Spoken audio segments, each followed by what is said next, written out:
Nie rozmawiałem tak naprawdę tak dużo z ludźmi i też kiedy wracałem do domu ze szkoły, to zamykałem się w swoim pokoju. Nie wchodziłem z niego, chyba że naprawdę miałem taką potrzebę. Właśnie tata często twierdzał, że takich ludzi to by zastrzelił.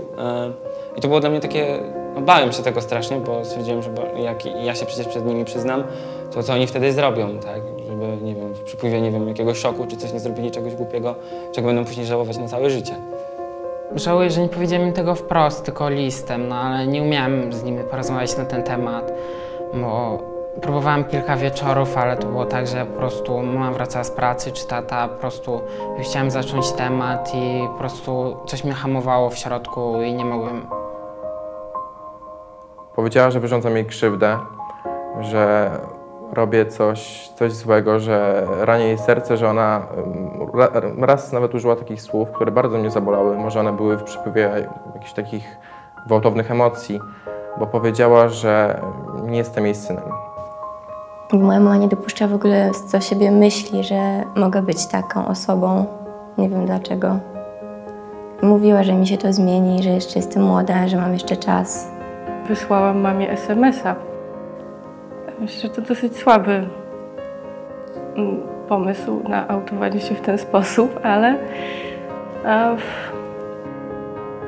no cóż, jakby nie miałam wtedy wyjścia. No jasne, że może bym chciała, żeby wyglądało to jakoś inaczej, ale no tak wyszło. No i bardzo dobrze, że tak wyszło i mama mi wtedy odpisała, że są trochę w szoku, ale w sumie to się domyślili.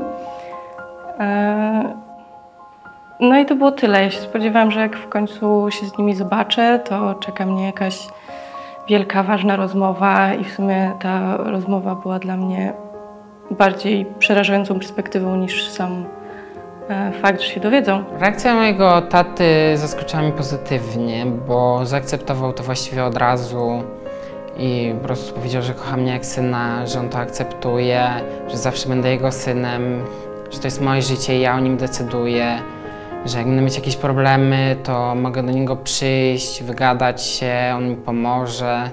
Jak w końcu się z nimi spotkałam, to wróciłam do domu, mama powiedziała, żebym zjadła zupę, a tata kazał mi założyć kapcie. No i taka była ich reakcja. Pisałam mojej mamie list o tym, jaka jestem i że powinna mnie zaakceptować, bo jestem jej córką i w życiu chodzi o to, żeby być szczęśliwym. Mama mi odpisała listem, że mnie akceptuje taką, jaką jestem i że mnie kocha najbardziej w życiu. Straszne miałem oczekiwania, bo oczywiście bałem się, że mnie rodzice z domu wyrzucą, że w ogóle będzie straszna awantura i w ogóle. Ale no na szczęście aż tak źle nie było, więc... Teraz patrzę, to właściwie nic się nie zmieniło. Może tyle, że częściej ze sobą rozmawiamy, że ten kontakt się polepszył.